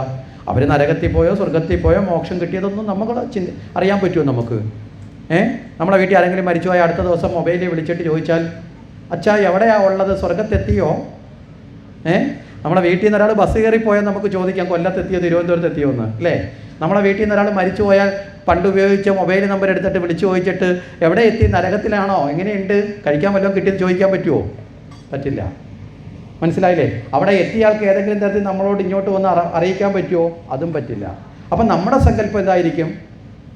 അത് പിതൃലോകത്ത് അല്ലേ, ശ്രേഷ്ഠമായ തലത്ത്. അപ്പോൾ പിതൃന് തീർത്ഥം കൊടുക്കണം. ജീവപരമ ഐക്യമായി നമ്മൾ സങ്കല്പിച്ച് പ്രാർത്ഥിക്കണം. ഇനി അഥവാ അവരവിടെ എത്തിയില്ലെങ്കിലും നമ്മുടെ പ്രാർത്ഥനകൾ കൊണ്ടെങ്കിലും അവർ ഉദ്ധാനം ചെയ്ത് അവിടെ എത്തണം. അപ്പോൾ അതിന് ഈ ജീവപരമ ഐക്യത്തിൻ്റെ പ്രതീകമായിട്ട് ചൂണ്ടുവിരൽ ജീവൻ്റെ പ്രതീകം. അതാണ് നമ്മൾ പലപ്പോഴും പല കാര്യം പറയുമ്പോൾ നമ്മൾ പെട്ടെന്ന് ഇങ്ങനെയല്ലേ സംസാരിക്കുന്നത്, നീ വരുന്നുണ്ടോ, ഞാൻ അങ്ങോട്ട് പോവുകയാണേ, നമ്മളിങ്ങനെ പറയാറുണ്ടോ? ഇല്ല. അപ്പം ജീവൻ്റെ പ്രതീകം, ജീവൻ എപ്പോഴും പ്രതിദാനം ചെയ്യുന്നതായിട്ട് ഈ വിരൽ നമ്മൾ ഉയർത്തും. ഞാനെന്ന ഭാവത്തിൽ ഈ വിരള ഉയരുന്നത്, മനസ്സിലായില്ലേ? അഹങ്കാരം മൂർധന്യത്തിലെത്തുമ്പോഴും നമ്മൾ ചൂണ്ടി പറയും. അപ്പോൾ നമ്മൾ കുറച്ചുകൂടെ ചുരുട്ടി പിടിച്ചാൽ ചൂണ്ടുന്നത്, മറ്റേതല്ലാത്തപ്പോൾ ഫ്രീ ആയിട്ട് ചൂണ്ടും. ഇത്രയേ ഉള്ളൂ. അപ്പോൾ ജീവൻ്റെ പ്രതീകം. അതുകൊണ്ടാണ് ഈ മർമ്മശാസ്ത്രത്തിലൊക്കെ ഈ വിരലിന് വലിയ പ്രാധാന്യമുണ്ട്. ഈ ചൂണ്ടുമർമ്മം എന്നൊക്കെ കേട്ടില്ലേ, കളരിയിലൊക്കെ സമ്പ്രദായത്തിലൊക്കെ ചൂണ്ടുമർമ്മം എന്നൊക്കെ പറയുന്ന മർമ്മത്തിനെ പ്രയോഗിക്കുന്ന ഈ വിരലാണ്. കാരണം ഇതിനകത്തുകൂടി വളരെ ശക്തി പ്രവഹിക്കുന്നുണ്ട്. അതാണ് ജീവൻ ഏറ്റവും കൂടുതൽ പ്രവഹിക്കുന്നതാണ്. 5 വിരലിനും 5 തത്വങ്ങളൊക്കെ ഉണ്ട്. ആകാശതത്വം, ഭൂമിതത്വം, വായുതത്വം, ജലതത്വം, അഗ്നിതത്വം, ഇങ്ങനെ 5 തത്വങ്ങളൊക്കെ ഈ കൈയുടെ വിരലുകൾക്ക് കൽപ്പിച്ചിട്ടുണ്ട്. മനസ്സിലായില്ലേ? പഞ്ചഭൂതത്തിൻ്റെ പ്രതീകമാണ് പഞ്ചേന്ദ്രിയങ്ങൾ എന്നൊക്കെ പറയും. കാരണം പഞ്ചേന്ദ്രിയങ്ങളും പഞ്ചഭൂതവും തമ്മിലൊരു ബന്ധമുണ്ട്. എന്താ? ആകാശം, ശബ്ദം, കാത്. മനസ്സിലായില്ലേ? അതുപോലെ തന്നെ വായു, സ്പർശം, ത്വക്ക്. അത് കഴിഞ്ഞാൽ അടുത്തതേതാ? അഗ്നി. അത് കഴിഞ്ഞാൽ അഗ്നിയുടെ പ്രതീകം രൂപം, രൂപത്തിനെ കാണുന്നത് കണ്ണ്. അത് കഴിഞ്ഞാൽ അടുത്ത ജലം, രസനം, നാവ്. അത് കഴിഞ്ഞാൽ ഭൂമി, ഗന്ധം, എന്താണ് ഭൂമി. അത് കഴിഞ്ഞാൽ ഭൂമിയുടെ ഗന്ധം, മൂക്ക്. മനസ്സിലായില്ലേ? ഇങ്ങനെയാണ് പഞ്ചഭൂതങ്ങൾ പഞ്ചേന്ദ്രിയങ്ങളായി വരുന്നത്. അതുകൊണ്ടാണ് പഞ്ചേന്ദ്രിയങ്ങളും പഞ്ചഭൂതത്തിനെയും പ്രതിദാനം ചെയ്യുന്നതാണ് നമ്മുടെ കൈ വിരലുകൾ എന്ന് പറയാം. അതുകൊണ്ടാണ് നമ്മൾ യോഗയിലൊക്കെ ഇരിക്കുന്ന സമയത്ത് മുദ്ര കണ്ടിട്ടില്ലേ? ഇങ്ങനെയുള്ള മുദ്രയുണ്ട്, ഇങ്ങനെയുള്ള മുദ്രയുണ്ട്, ബ്രഹ്മമുദ്രയുണ്ട്, ആദിമുദ്രയുണ്ട്, അല്ലേ? അങ്ങനെയുള്ള നിരവധി മുദ്രകളുണ്ട്. അപ്പോൾ ഈ മുദ്രകൾ ചിന്മുദ്രയുണ്ട്, ചിന്മയ മുദ്രയുണ്ട്, ഏതാണ്ട് 180 മുദ്രകളുണ്ട്. ഈ മുദ്രകളിൽ നമ്മുടെ വിരലുകൾ കൈകൾ കൊണ്ട് വെച്ചില്ല. ഈ മുദ്രകളാണ് പൂജയ്ക്കൊക്കെ ഉപയോഗിക്കുമ്പോൾ കൈകളൊക്കെ ഇത്തരത്തിലൊക്കെ അങ്ങോട്ടും ഇങ്ങോട്ടൊക്കെ പിണച്ച് വെച്ച് കാണിക്കുന്നത്. ഈ മുദ്രകൾ ഓരോന്നും അതിൻ്റെ കൂടുതൽ ഫലത്തെ പ്രദാനം ചെയ്ത്, മുദ്രകൾ മാത്രം ശീലിച്ച ശരീരത്തെ രോഗങ്ങളെ അകറ്റാൻ പറ്റും, നമ്മുടെ ഓർമ്മശക്തിയെ വർദ്ധിപ്പിക്കാൻ പറ്റും, ഏകാഗ്രത വർദ്ധിപ്പിക്കാനും. അതാണ് യോഗയിലൊക്കെ ഇരിക്കുമ്പോൾ, പത്മാസനത്തിലിരിക്കുമ്പോൾ കൈകൾ മുദ്രയിൽ. ഇന്ന് ഭാഗവതത്തിൻ്റെ ഒരു ഭാഗത്തിൽ തന്നെ ദേവി പാർവതി ദേവി തന്നെ പറയുന്നുണ്ട് തൻ്റെ പൂജാവിധാനം എന്താണ്. അതിൽ പത്മാസനത്തിലിരിക്കുന്ന ഓരോ ആസനങ്ങളെക്കുറിച്ച് പറയും. പത്മാസനത്തിലിരുന്ന് തൻ്റെ കാലുകളെ ബന്ധിച്ച് കൈകൾ ചിന്മുദ്രയിലാക്കി നാസികാഗ്രത്തിൽ നോട്ടം കൊടുത്ത് പ്രാണനെ കൃത്യമാക്കുമ്പോൾ അവൻ്റെ ഉള്ളിൽ ആ ഈശ്വരാരാധനയ്ക്കുള്ള സമയമാവും എന്നൊക്കെ ഇങ്ങനെ വർണ്ണിച്ചിട്ടുണ്ടായിരുന്നു. അപ്പം വളരെ കൃത്യമായി നമ്മുടെ പുരാണങ്ങളിലൊക്കെ ഈ കാര്യങ്ങളൊക്കെ വർണ്ണിക്കുന്നുണ്ട്. അപ്പോൾ അവിടെ ആ മുദ്രകൾ വളരെ ശ്രേഷ്ഠമാണ്. അപ്പോൾ മുദ്രകൾ ഉപയോഗിക്കുക എന്നൊരു സമ്പ്രദായമുണ്ട്. അപ്പോൾ ഈ മുദ്രകൾ ഇപ്പം നമുക്കതിനെ ഏറ്റവും എളുപ്പം കാണാൻ സാധിക്കും. ശബരിമലയിൽ പോകുമ്പോൾ അയ്യപ്പൻ ഏത് മുദ്രയിലായിരിക്കുന്നത്? അയ്യപ്പൻ ഏത് മുദ്രയിലായിരിക്കുന്നത്? ചിന്മുദ്രയിലാണ്, അല്ലേ? എന്താ ചിന്മുദ്ര? ഇതൊക്കെയാണ് ശബരിമലയ്ക്ക് മാലയിടുമ്പോൾ പഠിക്കേണ്ടത്. ഇതൊക്കെയാണ്. അല്ലാതെ മാലയിടുന്നത് മലയ്ക്ക് പോകാൻ വേണ്ടി മാത്രമല്ല. മലയ്ക്ക് പോകാൻ പറ്റിയില്ലെങ്കിലും കുഴപ്പമില്ല, മാലയിട്ട് ഇതൊക്കെ പഠിച്ചാൽ മതി. മനസ്സിലായില്ലേ? മലയ്ക്ക് പോകുന്ന സമയത്ത് അയ്യപ്പന്മാരായിട്ടുള്ളവർ മാത്രമല്ല, വീട്ടിലുള്ളവർ വ്രതാനുഷ്ഠാനം എടുക്കാറുണ്ട്, അല്ലേ? നമ്മുടെ വീട്ടിൽ ആരെങ്കിലും ഒരാൾ മാലയിട്ടാൽ വീട്ടിലുള്ളവരും വ്രതാനുഷ്ഠാനം എടുക്കുന്ന സമയത്ത് അവരും എന്ത് പഠിക്കണം? ഇത് പഠിക്കണം. മനസ്സിലായില്ലേ? അപ്പോൾ ഇതൊക്കെ പഠിച്ച് വേണം മല ചവിട്ടാൻ. കാരണം മല ചവിട്ടി വരുന്ന അയ്യപ്പ ഭക്തൻ എന്തുകൊണ്ടാണ് ധന്യനാവേണ്ട? അറിവ് കൊണ്ടാണ്. അല്ലാതെ അവിടുന്ന് കിട്ടുന്ന അരവണ കൊണ്ട് വയറ് നിറഞ്ഞിട്ടോ ഉണ്ണിയപ്പം കൊണ്ട് വയറ് നിറഞ്ഞിട്ടോ നടന്നിട്ട് വന്ന് കാലിൻ്റെ വേദന കൊണ്ട് അയ്യോ എന്തൊരു വേദനയാ എന്ന് പറഞ്ഞിട്ട് കാര്യമില്ല. അവിടെ എന്താ ചിന്മുദ്ര എന്ന് പറഞ്ഞാൽ? ശരീരം, മനസ്സ്, ബുദ്ധി കടന്ന് ആത്മബോധം, ജീവൻ പരമാത്മാവിൽ ലയിച്ചു. മനസ്സിലാകുന്നുണ്ടോ? അതാണ് 18 പടി കടന്നു കഴിയുമ്പോൾ നെയ്യെ ഉപേക്ഷിക്കും. നെയ്യ് അവിടെ കൊടുക്കും. എന്താ? ആത്മാവിനെ കൊടുത്തു. എൻ്റെ ശരീരത്തിൻ്റെ ജഡപ്രക്രിയയിൽ ജഡം കത്തിച്ചു വാഴിയിൽ. ഈ തത്വം നമ്മളിടയ്ക്ക് പറഞ്ഞില്ലേ, നെയ്യുടെ തത്വം പറഞ്ഞപ്പോൾ അങ്ങനെ പറയാം. ഇനി മറ്റൊന്ന് പറഞ്ഞാൽ തമോ ഗുണം, രജോ ഗുണം, സത്വഗുണം കടന്ന് തമസ്, രജസ്, സത്വം കടന്ന് ജീവാത്മാവ് പരമാത്മാവിൽ ചേരുന്നു. ഈ ചിഹ്നം മാത്രം പഠിക്കാൻ വേണ്ടിയിട്ടാണ് സ്വാമി വിവേകാനന്ദൻ 3 ദിവസം ചട്ടമ്പി സ്വാമികളുടെ ശിഷ്യനായി എന്ന് പറയുന്നത്. മനസ്സിലായില്ലേ? സ്വാമി വിവേകാനന്ദൻ കേരളത്തിലൂടെ യാത്ര ചെയ്തപ്പോൾ അദ്ദേഹം ചട്ടമ്പി സ്വാമിയുടെ ശിഷ്യനായി. അദ്ദേഹം വന്നിട്ട് പറയുന്നുണ്ട്, ഞാൻ കേരളത്തിലേക്ക് മലബാർ ഭാഗത്തൂടെ കടന്നു പോയപ്പോൾ ഏറ്റവും യോഗ്യനായ ഒരു മനുഷ്യനെ കണ്ടു. ചട്ടമ്പി സ്വാമിയെക്കുറിച്ചാണ് പറഞ്ഞത്. അദ്ദേഹം ഈ ചിന്മുദ്രയിൽ ചട്ടമ്പി സ്വാമി യോഗയുടെ ആളാണ്. മനസ്സിലല്ലേ? യോഗശാസ്ത്ര ഹഠയോഗത്തിൻ്റെ ആളാണ്. ഹഠയോഗത്തിൽ ഈ മുദ്രകളുണ്ട്. അപ്പോൾ ഈ മുദ്രകളൊക്കെ നമ്മുടെ ജീവിതത്തിലും ആവശ്യം. അപ്പോൾ ഇവിടെ അതുപോലെ തന്നെ നമ്മുടെ ഈ ജീവാത്മാവ് പരമാത്മാവിന് ഇടയിലൂടെ നമ്മൾ കയ്യിലൂടെ തീർത്ഥം ഇങ്ങനെയാണ് പിതൃതീർത്ഥം കൊടുക്കുന്നത്. ജലമാവാം, അതുപോലെ തന്നെ ബലിച്ചോറിടുമ്പോഴും ഇങ്ങനെയാണ് വെക്കുന്നത്. എപ്പോഴും പുറം ഭാഗത്തൂടെ. കാര്യം ഇങ്ങനെ വെക്കുന്നത് എത്ര സുഖമാണോ? അല്ല, ഇച്ചിരി പ്രയാസമാണ് അല്ലേ തിരിഞ്ഞു വെക്കുന്നത്. കാരണം ഇത് എപ്പോഴും വേണ്ടാത്തതാണ്. അതുകൊണ്ടാണ് നമ്മൾ ബലിതർപ്പണാദികൾ ചെയ്യുമ്പോൾ ചോറൊക്കെ ഉരുട്ടി വെക്കില്ലേ, ഉരുട്ടി വെച്ച് കഴിഞ്ഞാൽ ഒരിക്കലും കൈയുടെ ഈ പുറം കൈ കൊണ്ട് അകം കൈ കൊണ്ട് തൊടാൻ പാടില്ല. പിന്നെ പുറം കൈ കൊണ്ടേ ചെയ്യാവൂ. കാര്യം എന്താ, മുമ്പേ പറഞ്ഞില്ലേ, പുറം കൈ എന്ന് വെച്ചാൽ എപ്പോഴും ആവശ്യമില്ലാത്തതാണ്. മനസ്സിലായില്ലേ? ഇങ്ങോട്ട് അകം കൈ കൊണ്ടാണ് ചെയ്യുന്നതെങ്കിൽ എന്ത് ചെയ്യും? വീണ്ടും വീണ്ടും വരണമെന്നുള്ളതാണ്. നമ്മൾ ആരെങ്കിലും ആഗ്രഹിക്കുമോ മരണമൊക്കെ വരണമെന്നല്ല. അപ്പോൾ പുറം ഇങ്ങനെയൊക്കെ ചെയ്തത് നമ്മൾ വീട്ടിലേക്ക് ഇതിൻ്റെ ഒരു ചെറിയ പതിപ്പുണ്ട്. നമ്മൾ ആഹാരം കഴിക്കുമ്പോൾ ഇതൊക്കെ നമ്മളെ പഠിപ്പിക്കാൻ ചില താലങ്ങളുണ്ട്. ആഹാരം കഴിക്കുന്ന സമയത്ത് നമ്മൾ ഭക്ഷണം കഴിച്ചാൽ ഇല എങ്ങോട്ട് മടക്കണം? നമ്മളൊക്കെ ഇപ്പം മടക്കുന്നത് അങ്ങോട്ടാണ്, ദേഹത്ത് വീഴരുത് എന്ന് വെച്ചിട്ടാണ്. വിളമ്പുന്നവൻ്റെ ദേഹത്ത് വീഴുന്നെങ്കിൽ വീഴോട്ടെ എന്ന് വെച്ചിട്ട് അങ്ങോട്ട് മടക്കി ചെന്നിട്ട് കൈകൊണ്ട് മേളിലൊരു അടി അടിക്കുന്നത്, ഇലയൊന്നും മടങ്ങിയില്ല. അപ്പുറത്തൂടെ നടന്നു പോകുന്നതിൻ്റെ ഓപ്പോസിറ്റ് ഇരിക്കുന്നതിൻ്റെ മുഖത്ത് പച്ചടി കിച്ചടി അവിയൽ തോരൻ അല്ലേ എല്ലാം കൂടെ ചെന്ന് മുഖത്തോട്ട് തീർച്ചാലും നമുക്ക് കുഴപ്പമില്ല, നമ്മുടെ ദേഹം രക്ഷപ്പെട്ടല്ലോ. അപ്പുറത്തിരിക്കുന്നത് ചെയ്യും, പ്രത്യുപഹാരം ചെയ്യും. അവൻ തിരിച്ചിങ്ങോട്ട് മടക്കി വെച്ചാൽ അവനും ഒരു അടി അടിക്കും. അപ്പോൾ പിന്നെ അങ്ങോട്ടും ഇങ്ങോട്ടും മേക്കപ്പ് ഇട്ട് കണക്കായിട്ട് ഇറങ്ങി വരും. അങ്ങനെയല്ല ചെയ്യേണ്ടത്. ഇല മടക്കുമ്പോൾ വളരെ പതുക്കെ മുന്നോട്ട് മടക്കണം. എപ്പോഴാണ്? മംഗളകാര്യങ്ങൾ നടക്കുമ്പോൾ. മനസ്സിലായില്ലേ? കല്യാണം, പുരവാസ്തുവലി, ഇങ്ങനെയൊക്കെയുള്ള മംഗളകാര്യം ഉണ്ടോ? അതിനൊക്കെ ചോറൂണ്, അതുപോലെ തന്നെ നമ്മൾ ഇപ്പോൾ ജന്മനക്ഷത്രം, ഇങ്ങനെയൊക്കെയുള്ള മംഗളകാര്യങ്ങൾക്ക് ശുഭകാര്യങ്ങൾക്ക് എപ്പോഴും മുന്നോട്ട് മടക്കണം. ഓപ്പോസിറ്റ് അല്ല മടക്കേണ്ടത്, തിരിച്ചു മടക്കണം. നമ്മുടെ അടുത്തേക്ക് മടക്കണം, നമ്മുടെ അടുത്തേക്ക് മടക്കി വെക്കണം. കാര്യം എന്താ? ഇനിയും വരണം. മനസ്സിലായില്ല? എൻ്റെ സങ്കല്പം എന്താ? വീണ്ടും വീണ്ടും വരണം. ശുഭകാര്യങ്ങൾ ജീവിതത്തിൽ എപ്പോഴും ഉണ്ടാവണം. ഇനി ശ്രാദ്ധകർമ്മങ്ങൾക്കോ മരണാനന്തര കർമ്മത്തിനൊക്കെ പോയി കഴിച്ചാലോ ഇല ഓപ്പോസിറ്റ് മടക്കണം. മനസ്സിലായില്ലേ? ഇത് തിരിച്ചു മടക്കിയ ദോഷമുണ്ടോ, ലോകം ഇടിഞ്ഞു വീഴുമെന്ന് ചോദിച്ചാൽ ഒന്നുമില്ല. പക്ഷേ ഇതൊരു അറിവാണ്. എപ്പോഴും മംഗളമായതിനെ വീണ്ടും ആഗ്രഹിക്കുക, അമംഗളമായതിനെ ആഗ്രഹിക്കാതിരിക്കുക. ഇങ്ങനെയുള്ള ചില അറിവുകളാണ്. അപ്പോൾ ഇവിടെ പിതൃതീർത്ഥം ഇപ്രകാരമാണ് കൊടുക്കുന്നത് നമ്മൾ മനസ്സിലാക്കുക. ഇനി ഇത് കഴിഞ്ഞാൽ നാലാമത്തെ തീർത്ഥം ആത്മതീർത്ഥമാണ്. ഈ ആത്മതീർത്ഥമാണ് നമ്മൾ സേവിക്കേണ്ടത്. മനസ്സിലായോ? അതാണ് ഏറ്റവും അവസാനം അത് പറയാം എന്ന് വെച്ചത്. ആത്മതീർത്ഥം വെച്ചാൽ അമ്പലത്തിൽ നിന്ന് തരുന്നത് ദേവതീർത്ഥമാണ്. കിണ്ടിയിൽ നിന്ന് അല്ലേ നമുക്ക് ഒഴിച്ചു തരും. തീർത്ഥം എന്തുകൊണ്ടായി കിണ്ടിയിൽ നിന്ന് ഒഴിച്ചു തരുന്നത്? നിലവിളക്കിന് മുമ്പിൽ എന്തിനായി കിണ്ടി വെക്കുന്നത്? എന്തിനാ നിലവിളക്കിന് മുമ്പിൽ കിണ്ടി വെക്കുന്നത്? അപ്പൂപ്പൻ വെച്ചു, അമ്മുമ്മ വെച്ചു അല്ലേ, അച്ഛൻ വെച്ചു, ഞാനും വെച്ചു. എന്തിനാ കിണ്ടി വെക്കുന്നത്? ചിലർ പറയും കൈ പറ്റാതെ വെള്ളം ഒഴിക്കാൻ വാലുള്ളതല്ലേ എന്ന് വെക്കും. എന്തിനാ കിണ്ടി വെക്കുന്നത്? എന്താ? അന്വേഷിപ്പും കണ്ടെത്തും വിട്ടേക്കല്ലേ. യഥാർത്ഥത്തിൽ തീർത്ഥം ഒഴിച്ചു കൊടുക്കുന്നത് കിണ്ടിയിൽ നിന്ന് ഒഴിച്ചു കൊടുക്കുന്നതാണ് പല ക്ഷേത്രത്തിലും. ചിലടത്ത് മാത്രം ചില ഈ പഞ്ചപാത്രത്തിൽ നിന്ന് ഒഴിച്ചു കൊടുക്കും.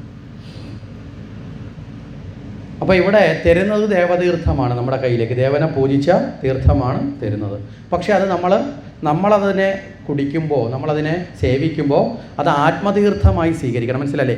ദേവൻ്റെ തീർത്ഥം ആത്മതീർത്ഥം. അപ്പം ദേവൻ തന്നെയാണ് ആത്മാവും അല്ലേ? അപ്പോൾ ദേവതീർത്ഥം ആത്മതീർത്ഥമായി മാറാം. നമ്മുടെ ഉള്ളിൽ ദേവൻ കുടിയിരിക്കുമ്പോൾ അതിന് എന്ത് പറയും? ദേവൻ എന്ന് പറയുമോ ആത്മാവെന്ന് പറയുമോ? ആത്മാവെന്ന് പറയും. അപ്പം ദേവൻ്റെ തീർത്ഥം വാങ്ങി ആത്മാവിനെ ശുദ്ധീകരിക്കുമ്പോൾ ആത്മതീർത്ഥം. എങ്ങനെ ആത്മതീർത്ഥം സേവിക്കേണ്ടത്? നമ്മുടെ കൈകളിലേക്ക് ഒഴിച്ചു കഴിഞ്ഞാൽ നമ്മളെല്ലാവരും ഇപ്പോൾ കുടിക്കണത്, ഇവിടെ ഞാൻ പലപ്പോഴും ശ്രദ്ധിച്ചു, അന്നേരം ഒന്ന് ഇടപെടാഞ്ഞത് ഇങ്ങനെ പറയാനൊരു അവസരം വരെ പറയാൻ വെച്ചിട്ടാണ്. നമ്മളൊക്കെ ഇപ്പോൾ തീർത്ഥം സേവിക്കുന്നത് ദേഹത്ത് വീഴരുത്, ഒട്ടും പോകരുത്, എല്ലാം കുടിക്കണം, അങ്ങനെയൊന്നുമില്ല. ദേവതീർത്ഥം ഒരു തുള്ളിയെങ്കിലും നാവി വീണാൽ മതി, തോനെയൊന്നും വീഴണ്ട. നമ്മളൊക്കെ ചില അമ്പലത്തിൽ ചെല്ലുമ്പോൾ തീർത്ഥം കുറച്ച് തരുന്ന തിരുമേനിയിൽ ചിലരൊരു നോട്ടം നോക്കും. ഇച്ചിരിയും കൂടെ തന്നാൽ എന്താ, വല്ല കാശിലവുള്ളതാണോ, വെള്ളമല്ലേ എന്നൊക്കെയാണ് ചോദിക്കുന്നത്. എന്നിട്ട് പറയും തീർത്ഥമാണ്. അറിവുള്ള തിരുമേനിമാർ ഒരിക്കലും തീർത്ഥം തോനെ കൊടുക്കാൻ പാടില്ല. മനസ്സിലാകുന്നുണ്ടോ? കാരണം തീർത്ഥം നമ്മളെ കൂടിപ്പോയാൽ ഈ തൊണ്ടക്കുഴി വരെ എത്താവും. ഇവിടുന്ന് അഥവാ കൂടിയാൽ ഹൃദയം വരെ. അതിന് താഴോട്ടുള്ളത് അധോചക്രങ്ങളാണ്. മനസ്സിലായില്ലേ? നമ്മൾ 6 ചക്രം പറഞ്ഞല്ലോ. ഏതാ? മൂലാധാരം, സ്വാധിഷ്ഠാനം, മണിപൂരകം, അനാഹതം, വിശുദ്ധി, ആജ്ഞ. അതിൽ മൂലാധാര, സ്വാധിഷ്ഠാന, മണിപൂരകം വരെയുള്ളത് അനാഹത ചക്രത്തിന് തൊട്ട് താഴെ വരെ അധോ ചക്രങ്ങളാണ്, താഴേക്ക് വിട നിൽക്കുന്നത്. ഭൗതികമായ വളർച്ചയാണ്. അനാഹതം തൊട്ടാണ് ദേവചക്രങ്ങൾ തുടങ്ങുന്നത്. അതുകൊണ്ടാണ് ഹൃദയത്തിൽ ഈ ദേവി എന്ന് പറയുന്നത്. ഈശ്വരൻ വസിക്കുന്ന ഹൃദയമാണ്. അനാഹതം തൊട്ട് മുകളിലോട്ടാണ്. അപ്പോൾ ഈ അനാഹതത്തിന് താഴോട്ട് പോയാൽ തീർത്ഥം മൂത്രമായി മാറും എന്നൊരു ചൊല്ലുണ്ട്. മനസ്സിലായില്ലേ? അതുകൊണ്ട് വയറ് നിറച്ച് കുടിക്കാനുള്ളതല്ല തീർത്ഥം. പിന്നെ മേടിച്ച് വെച്ചിട്ട് ശംഖ് വിളിക്കുന്നതിനൊക്കെ വെച്ചിട്ട് ഇങ്ങനെ പിടിക്കാനുള്ളതുമല്ല. മനസ്സിലായില്ലേ? ചിലരൊക്കെ അമ്പലത്തിൽ പോയി തീർത്ഥം മേടിച്ച് കഴിഞ്ഞാൽ അവിടെ ചുറ്റും തൊഴുന്നവരെല്ലാം നമ്മളെ നോക്കും. എന്താ കാര്യം? വെച്ചൊരു പിടിയാണ്. അതിനുമല്ല തീർത്ഥം. തീർത്ഥം വളരെ സൈലൻ്റായിട്ട് ഭഗവാന്റെ നാമം ജപിച്ച് സേവിക്കേണ്ടതാണ്. അപ്പോൾ അവിടെ പരിപൂർണമായിട്ട് ആ തീർത്ഥം നമ്മുടെ കയ്യിലേക്ക് കിട്ടുമ്പോൾ വളരെ കുറച്ച് ദേഹത്ത് വീഴുന്നെങ്കിലും അത് കുഴപ്പമൊന്നുമില്ല. ദേഹത്ത് വീഴുകയോ വീഴാതിരിക്കുകയോ എന്ത് വേണമെങ്കിലും ആവാം. അപ്പോൾ തീർത്ഥം നമ്മുടെ കയ്യിലേക്ക് കിട്ടുന്ന സമയത്ത് ഒരു നെല്ലിടയുടെ കുഴി വെച്ചിട്ടാണ് തീർത്ഥം വാങ്ങേണ്ടത്. അപ്പോൾ നമുക്ക് നമ്മുടെ വിരൽ ചിന്മുദ്രയിൽ വെച്ച് വാങ്ങാം, അല്ലെങ്കിൽ നമ്മുടെ ഈ തള്ളവിരലും ചെറുവിരലൊന്നും അകറ്റി പിടിച്ചാലും ഒരു നെല്ലെടുത്ത് നിവർത്തി നിർത്തിയാൽ എത്ര ആഴം വരും അത്രയും ആവാവും. ചിലരൊക്കെ ഇങ്ങനെ പിടിക്കുന്നില്ല, വലിയ ഒരു ചരുവത്തിൻ്റെ അത്രയ്ക്ക് ഒരു വലിയ വാർപ്പിൻ്റെ അത്രയും കുഴി ഉണ്ടാക്കി എന്നിട്ട് ഈ കൈയും കൂടെ ചേർത്ത് പിടിക്കും. എന്തിനാ? ഒത്തിരി കിട്ടാൻ വേണ്ടി. അങ്ങനെയല്ല പേടിക്കേണ്ടത്. മനസ്സിലായില്ലേ? ഒരു നെല്ലെടുത്ത് നേരെ നിർത്തിയാൽ എത്രയുണ്ടാവും? അത്രയും തീർത്ഥം ഉള്ളെങ്കിൽ അത് വിഴുതി താഴോട്ട് പോവില്ല. കാരണം തീർത്ഥത്തിലെ മന്ത്രചൈതന്യമുണ്ട്, ദേവചൈതന്യമുണ്ട്. ഇത് പ്രസരിക്കണം. എവിടേക്ക്? നമ്മുടെ ശിരസിലേക്ക്, നമ്മുടെ ഹൃദയപത്മം വരെ പ്രസരിച്ച് ഈ ചൈതന്യം വ്യാപിക്കണം. 3 ചക്രങ്ങൾ, ആജ്ഞാചക്രം, വിശുദ്ധി ചക്രം, അതുപോലെ തന്നെ അനാഹത ചക്രത്തിൽ ആ ചൈതന്യം പ്രസരിക്കുകയും അത് ഏത് ചക്രത്തിലേക്ക്? സ്വാധിഷ്ഠാനം, സഹസ്രാരം എന്ന് പറയുന്ന പത്മത്തെ വിടർത്തുന്നതായി മാറണം. അതിനാണ് തീർത്ഥം നമ്മൾ സേവിക്കുന്നത്. അപ്പോൾ തീർത്ഥം വളരെ കുറച്ച് വാങ്ങിക്കഴിഞ്ഞാൽ നമ്മൾ സേവിക്കേണ്ടത്, ഇപ്പോൾ തോനെ കുടിക്കാൻ വേണ്ടി എല്ലാവരും ഇങ്ങനെയാണ് കുടിക്കുന്നത്, ഒഴിച്ചിട്ടാണ്. അതല്ല ശരി. തീർത്ഥം സേവിക്കേണ്ടത് നമ്മുടെ കരമൂലത്തിലൂടെയാണ്. മനസ്സിലായില്ലേ? ആത്മാവ് നമ്മുടെ ശരീരമായി ഈ കയ്യെ ബന്ധിക്കുന്നത് ഏതാ? ഇതല്ലേ? ഈ തണ്ട് ഈ കരമൂലത്തിലൂടെ ഇവിടെ ഒരു ചെറിയ ചാല് പോലെയുണ്ട് അല്ലേ? ആ ചാലിലൂടെ, കാരണം ഇത് തന്നെ കയ്യിലെ രേഖയാണ്, ആയുർരേഖയാണ്, ആയുസ്സിൻ്റെ രേഖയാണ് ഈ വരുന്നത്. ആ ആയുർരേഖയുടെ ആ ഭാഗത്തുകൂടി സേവിക്കണം. അപ്പോൾ എങ്ങനെയാണ്? കൈ നല്ലതുപോലെ ഉയർത്തി ഇങ്ങനെ മേടിച്ചിട്ട് കൈ നല്ലതുപോലെ ഉയർത്തിയിട്ട് നാക്ക് നീട്ടണം. വാ തുറന്നല്ല തീർത്ഥം സേവിക്കേണ്ടത്, നാക്ക് നീട്ടിയാണ്. നാക്ക് നല്ലതുപോലെ പുറത്തേക്ക് നീട്ടിയിട്ട് ആ നാക്കിൻ്റെ തുമ്പത്തേക്ക് ഇടണം. നാക്കിൻ്റെ തുമ്പത്താണെങ്കിൽ വളരെ പെട്ടെന്ന് നമ്മുടെ ആ നാക്കിലുള്ള മുകുളങ്ങൾ ഇതിനെ സ്വീകരിച്ച് സ്പ്രെഡ് ചെയ്ത്, കാരണം നാക്ക് നീട്ടുമ്പോൾ ഓട്ടോമാറ്റിക്കായിട്ട് നമ്മുടെ ശിരസിലെ എല്ലാ നാഡീഞരമ്പുകളും ഒന്ന് വികസിക്കും അല്ലേ? നാക്ക് നീട്ടിക്കൊണ്ട് നിങ്ങൾക്ക് ആർക്കെങ്കിലും ഉറങ്ങാൻ പറ്റുമോ? നാക്ക് നീട്ടിക്കൊണ്ട് സംസാരിക്കാൻ പറ്റുമോ? ഒരിക്കലും പറ്റില്ല. നാക്ക് പുറത്തേക്ക് നീട്ടുമ്പോൾ ജാഗ്രതാണ്. ഉണർവിൽ മാത്രമേ നാക്ക് നീട്ടി നിൽക്കാൻ പറ്റൂ. അതാണ് ഭദ്രകാളി നാക്ക് നീട്ടി നിൽക്കുന്നത്, ജാഗ്രത സ്വരൂപിണിയാണ്. പിന്നെ അക്ഷരമാല ക്രമം, അക്ഷരതത്വമൊക്കെ അത് അക്ഷരമാല തത്വം പറയുന്നത് ദേവിയുടെ കഴുത്തിലുള്ള ആ തലയോട്ടിയെ ക്രമത്തെയാണ് അക്ഷരത്തിൻ്റെ പ്രതീകമായി പറയുന്നത്. നാവ് എപ്പോഴും ജാഗ്രതാണ്, ജാഗ്രത രൂപിണിയാണ് ഭദ്രകാളി. അതാണ് ഭദ്രം കാളി, എല്ലാത്തിനെയും ഭദ്രമാക്കുന്ന ഭാവത്തിൽ. അപ്പം നാവിലേക്കാണ് തീർത്ഥം വീഴേണ്ടത്. നാവ് പുറത്തോട്ട് വലിഞ്ഞു നിൽക്കുമ്പോൾ ഈ നാവിലിൻ്റെ അടിയിലുള്ള നമ്മളിപ്പോൾ കയ്യോ കാലോ ഏതായാലും വലിച്ചു നിർത്തിക്കഴിഞ്ഞാൽ എന്ത് ചെയ്യും? അവിടുത്തെ പേശികളൊക്കെ വലിയും, നാഡീഞരമ്പുകളൊക്കെ വികസിക്കും. അപ്പം നാവ് പുറത്തോട്ട് നിൽക്കുമ്പോൾ അവൻ്റെ നാസാരന്ധ്രങ്ങളൊക്കെ വികസിക്കും. ആ വികസിച്ച് നിൽക്കുമ്പോൾ അതിനകത്തേക്ക് നമ്മൾ കൊടുക്കുന്ന ആ തീർത്ഥത്തെ വളരെ വേഗം തന്നെ ആഗിരണം ചെയ്ത് നമ്മുടെ ശിരസിൻ്റെ എല്ലാ ഭാഗത്തേക്കും, ശിരസിനകത്ത് നമുക്കറിയാവുന്ന ഭാഷയിൽ പറഞ്ഞ കുറേ സാധനം ഇരിപ്പുണ്ട്. മെഡില, ഉബ്ലാങ്കേറ്റ, സെറിബെല്ലം, സെറിബ്രം അല്ലേ? ഇങ്ങനെ കുറേ സാധനം ഉണ്ടോ? ഈ സാധനങ്ങളിലെല്ലാം കടന്നു എന്നത് ശുദ്ധീകരിക്കും. അതിനകത്ത് ശിരസിലേക്ക് വന്നു ചേരുന്ന ബ്രഹ്മനാഡിയെ അത് ഉത്തേജിപ്പിക്കും. അപ്പോൾ അതിനാണ് തീർത്ഥം. അപ്പോൾ നമ്മുടെ ഈ കരമൂലത്തിലൂടെ വേണം നാവിലേക്ക് തീർത്ഥം വീഴാൻ. മനസ്സിലായില്ലേ? നാക്ക് നല്ലതുപോലെ വടിക്കുമെങ്കിൽ നാക്ക് നീട്ടുന്നതിന് നാണക്കേടൊന്നും വരണ്ട. മനസ്സിലായില്ലേ? ഭദ്രകാളി വരെ നാക്ക് നീട്ടി നിൽപ്പുണ്ട്, പിന്നെ നമുക്കെന്താ നാണക്കേടുന്നുണ്ട്? അപ്പം നാവിലേക്ക് വീണം, നാവിലേക്ക് വീണ് ആ തീർത്ഥം നമ്മൾ ഉള്ളിലേക്ക്, നാവിൽ വീണാൽ അത് ഉള്ളിലേക്ക് എടുക്കാൻ കാണില്ല, അവിടെ തന്നെ ലയിച്ച് പിന്നെ അതിൻ്റെ ഒരു അംശം മാത്രമേ ലയിച്ച് താഴോട്ട് പോകുള്ളൂ. ഇങ്ങനെയാണ് തീർത്ഥസേവ. അത് കഴിഞ്ഞാൽ ഈ കൈ എന്താ ചിലർ ചെയ്യുന്നത്? ചിലർ ഇങ്ങനെ കുടിച്ചിട്ട് ബാക്കി വരുന്ന പുറകെ വയ്ക്കുന്നവൻ്റെ കണ്ണിൽ ഒഴിച്ചു കൊടുക്കും. അങ്ങനെ ചെയ്യരുത്, അങ്ങനെയല്ല ചെയ്യേണ്ടത്. ബാക്കി വരുന്നതിന് നമ്മൾ തലയിൽ തേക്കുകയും ചെയ്യരുത്. ചിലർ ഇങ്ങനെ തേച്ച് പിടിപ്പിക്കലുണ്ട്. എന്നിട്ട് ഈ തലയിൽ തേച്ചിട്ട് എണ്ണ വീഴി കൂടെ വെച്ചിട്ടാണ് പിന്നെ ചന്ദനം മേടിക്കുന്നത്. അതല്ല ചെയ്യേണ്ടത്. നമ്മുടെ ഈ ശിരസിൻ്റെ പുറവിൽ ശിഖ എന്ന് പറയുന്നൊരു സ്ഥാനമുണ്ട്. നമ്മുടെ ഈ പുറവ് ഭാഗത്തായിട്ട് നമ്മുടെ ഓർമ്മയുടെയും മെമ്മറിയുടെയൊക്കെ സ്ഥലമാണ്. ആ ഭാഗത്തായിട്ട് പുറവിൽ ശിഖ, പണ്ടത്തെ ഈ പൂജാരിമാരൊക്കെ ഇവിടെ ഒരു കെട്ട് കെട്ടി വെക്കുന്നുണ്ടില്ലേ, ഒരു കുടുമിക്കെട്ട്, അതുപോലെയുള്ള ഭാഗത്തേക്ക് കൈ കൊണ്ടുവന്ന് ചെറുതായിട്ടൊന്ന് വെച്ച് അത് അവിടേക്ക് കൊടുക്കാം. ഇല്ലെങ്കിൽ വേണമെങ്കിൽ നമുക്ക് ശിരസിന് മുകളിലായിട്ട് പ്രോഷണം ചെയ്യാം. എന്താ കാര്യം? നമ്മുടെ ശരീരത്തെ ആന്തരികമായി ശുദ്ധീകരിക്കുന്നത് പോലെ ബാഹ്യമായും ശുദ്ധീകരിക്കും. ഇങ്ങനെയാണ് 4 തീർത്ഥം. മനസ്സിലായോ? അത് സേവിക്കേണ്ട രീതിയിൽ തന്നെ സേവിച്ച് ശീലിക്കുകയും വേണം. ഈ തീർത്ഥങ്ങളിൽ പ്രത്യേകിച്ചും ദേവതീർത്ഥം സേവിക്കുന്ന സമയത്ത്, ആത്മതീർത്ഥം സേവിക്കുന്ന സമയത്ത് ഒരു കാരണവശാലും കൈ എവിടെ തട്ടരുത്? ചുണ്ടിൽ തട്ടാൻ പാടില്ല. നാവിലും ചുണ്ടിലും തട്ടിയാൽ നമ്മൾ എന്ത് ചെയ്യണം? ഉടനെ ക്ഷേത്രത്തിൽ പുറത്തു പോയി കൈ കഴുകിയിട്ടേ തീർത്ഥം പിന്നെ വാങ്ങാവൂ. അതുകൊണ്ടാണ് മഹാക്ഷേത്രങ്ങളിലൊക്കെ പോയാൽ ക്ഷേത്രത്തിനകത്ത് വെച്ച് തീർത്ഥം കൊടുക്കാറില്ല. അറിയാതാണെങ്കിൽ നാവി തട്ടും, പിന്നെ വീണ്ടും വാങ്ങും. പിന്നെ ആ കൈ കൊണ്ട് ദേവനെ തൊഴുതാനും പാടില്ല. അതുകൊണ്ട് എന്ത് ചെയ്യും? ക്ഷേത്രത്തിൻ്റെ ചുറ്റമ്പലത്തിന് പുറത്ത് ഏതെങ്കിലും ഭാഗത്തായിരിക്കും പിന്നെ തീർത്ഥമൊക്കെ കൊടുക്കുന്ന വ്യവസ്ഥ പലപ്പോഴും ചെയ്യുന്നത്. അപ്പോൾ ആ കൈ കൊണ്ട് പിന്നെ ദേവനെ തൊഴുതാനും പാടില്ല. കാര്യം അത് നമ്മുടെ ചുണ്ടാണെങ്കിലും ചുണ്ട് എന്ന് പറയുന്നത് സ്വഭാവമായിട്ട് എച്ചിലെന്നുള്ളൊരു അർത്ഥമുണ്ട്. അതുകൊണ്ട് കയ്യിൽ സ്പർശിക്കരുത് എന്നുള്ളതുണ്ട്. അഥവാ കൈ സ്പർശിച്ചാൽ എന്ത് ചെയ്യണം? അത് കഴുകിയിട്ട് വേണം പിന്നെ ചന്ദനവും പ്രസാദവും വാങ്ങാൻ എന്നുകൂടി നമ്മൾ മനസ്സിലാക്കുക. ഈ 4 തീർത്ഥങ്ങളെ നമ്മൾ കൃത്യമായി മനസ്സിലാക്കി ആചരിക്കണം. ഒന്നാമത്തത് ദേവതീർത്ഥം, രണ്ടാമത്തത് ഗുരുതീർത്ഥം, മൂന്നാമത്തത് പിതൃതീർത്ഥം, നാലാമത്തത് ആത്മതീർത്ഥം. ഈ 4 തീർത്ഥങ്ങളെയാണ് നമ്മുടെ ജീവിതത്തിൽ, ഈ 4 തീർത്ഥങ്ങൾ അടിസ്ഥാനപരമായി നമ്മളെല്ലാവരും ചെയ്യേണ്ടതാണ്. അതുകൊണ്ടാണ് ബാക്കിയുള്ളതിനെക്കുറിച്ച് ചർച്ച ചെയ്യാതെ ഇതിനെക്കുറിച്ച് അടിസ്ഥാനപരമായി ഈ തീർത്ഥ സേവ നമ്മളെ ശുദ്ധീകരിക്കണം. ദേവതീർത്ഥം ഭഗവാന്റെ ചൈതന്യം നമ്മളിലേക്ക് വരാൻ, ഭഗവാനെ എന്ന് പൂജിക്കുമ്പോൾ അഹങ്കാരത്തെ ഇല്ലാതാക്കാൻ. പിതൃതീർത്ഥം ജ്ഞാനത്തെ ഉണ്ടാക്കാൻ. മനസ്സിലായില്ല? അല്ല, ഗുരുതീർത്ഥം ജ്ഞാനത്തെ ഉണ്ടാക്കാൻ. പിതൃതീർത്ഥം വെച്ചാൽ നമ്മുടെ പൂർവികന്മാരോടുള്ള കടമ, ഋണം അല്ലേ?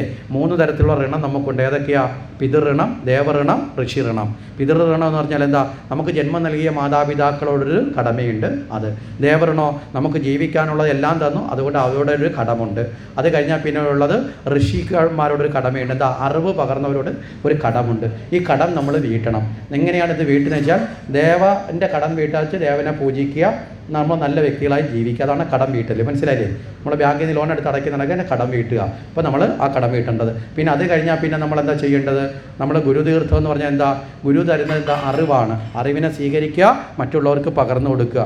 അതാണ് അവിടെ ചെയ്യേണ്ട കടം വീട്ടൽ എന്ന് പറയപ്പെടുന്നത്. അത് കഴിഞ്ഞാൽ പിതൃക്കളോട് ചെയ്യേണ്ടത് എന്താ? നമുക്ക് അവരെ നമ്മളെ സന്തതികളായി ജനിപ്പിച്ചു, നമ്മൾ വഴി അടുത്ത സന്തതി പരമ്പരകൾക്ക് ജന്മം കൊടുക്കുക. ആ കടം തീരും. ഇത് കഴിഞ്ഞാൽ നമുക്ക് നമ്മുടെ തന്നെ പ്രാരാബ്ധത്തിൽ ഈ ശരീരത്തിനോടൊരു കടമുണ്ട് അല്ലേ? ഈ ശരീരമല്ലേ നമ്മൾ നിലനിർത്താൻ. അതിനാണ് ഏത് തീർത്ഥം? അവിടെ ആത്മതീർത്ഥം സേവിക്കുന്നത്. ആ ബോധത്തിലും ഋണബാധിതകളിൽ നിന്ന് മുക്തനാവാൻ കൂടിയാണ് 4 തീർത്ഥങ്ങളെന്നറിഞ്ഞ് ആചരിച്ച് തീർത്ഥശുദ്ധിയിലൂടെ തന്നെ നമ്മുടെ ജീവിതത്തെ എത്തിക്കാൻ സാധിക്കും. ഇപ്പം ഏത് കർമ്മത്തിൻ്റെയും അർത്ഥം അറിഞ്ഞാൽ വളരെ വിശാലമായ ശുദ്ധീകരണം നമ്മളിൽ നടക്കും എന്നുകൂടി നമ്മൾ മനസ്സിലാക്കുക.